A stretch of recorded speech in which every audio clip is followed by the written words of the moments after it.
اس کتاب میں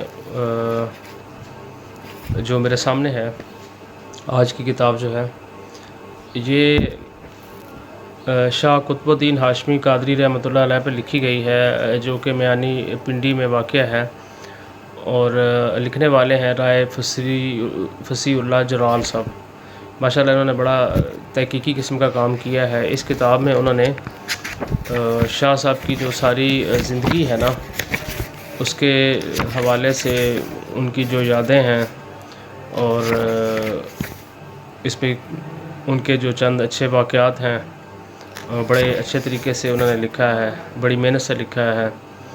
اور یہ میانی پنڈی جو ہے نا گجرات شہر سے مشرق کی جانب گاؤں معین الدین پور سے گزریں تو لدھا سدھا پنڈی لوہاراں سے ایک رستہ جاتا ہے جو کہ جنوب میں واقع ہے۔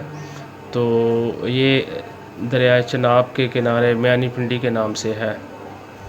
تو انہوں نے اس میں اس کی ہسٹری بھی دی ہے۔ لکھتے ہیں کہ پہلے گاؤں ملکیت نور شاہ تھا، عرصہ 7 پشت کا گزرا، حضرت قطب شاہ قوم قریشی مرثیہ اعلیٰ نے ملتان درویشانہ انداز میں یہاں قیام کیا، اور پھر دریائے چناب کی وجہ سے گاؤں دریا برد ہو گیا۔ یعنی اصل میں دریا یہ ہوتا ہے کہ تھوڑے عرصے بعد جگہ چھوڑ دیتا ہے چند سالوں بعد، تو اس سے یہ ہوتا ہے کہ کئی گاؤں یا علاقے غیر آباد ہو جاتے ہیں، پھر دوبارہ آبادیاں بنتی ہیں۔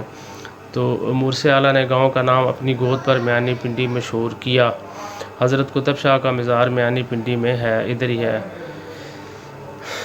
مطلب کتاب کی جہاں تک یہ لکھنے کی بات ہے، یہ تاریخی حوالے سے بڑی اچھی کتاب ہے، پڑھنے والی کتاب ہے۔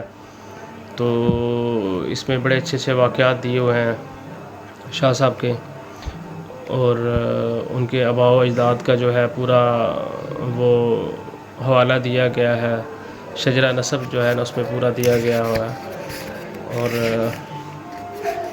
اس پہ انہوں نے بڑی تحقیق کی ہے۔ پھر جو سید جواد حسین شاہ ہیں، انہی کی اولاد میں سے ہیں، انہوں نے کتاب کی بیک سائڈ پہ اس پہ تعریف کی ہے جناب فصیح اللہ جرال صاحب کی، کہ انہوں نے بڑی محنت سے یہ کتاب تیار کی ہے۔ تو خیر آپ کتاب پڑھیں گے تو آپ کو یہ پسند آئے گی، اور علمی ادبی حوالے سے یہ اچھی کتاب ہے۔ اس میں بس تھوڑی سی میں لائنز پڑھ کے آپ کو سنا دیتا ہوں۔ صبح نماز فجر ادا کرنے کے بعد شیخ ملتانی نے قطب الدین ہاشمی کو ساتھ لیا اور مدرسہ ابوالقاسم میں خواجہ صاحب کے زیر سایہ فیض کی بازیابی کے لیے چھوڑ آئے۔ یہ واقعہ 1053 ہجری کا ہے۔ دیکھیں کتنی پرانی بات ہے۔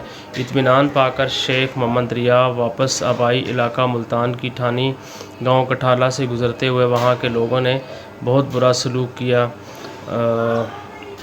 آپ نے علاقے کے لیے بددعا کی۔ چند روز بعد افغان پٹھانوں نے گاؤں کو لوٹا اور آگ لگا دی۔ مطلب ان کے بتانے کا یہ مقصد ہے کہ بڑے اچھے اور اچھی صحبت رکھنے والے یہ صاحب تھے۔ تو ان کی ایسے لوگوں کی دعا جو ہے نا قبول ہوتی ہے، اور بددعا جو ہے نا اس سے بچنا چاہیے۔ ایک اور روایت میں ہے کہ قبلہ شیخ جی کی بددعا کے بعد دریائے چناب میں سیلاب آیا، جس نے نزدیکی آبادی کٹھالہ کو بھی اپنی لپیٹ میں لے لیا، اور یہ گاؤں دریا برد ہو گیا۔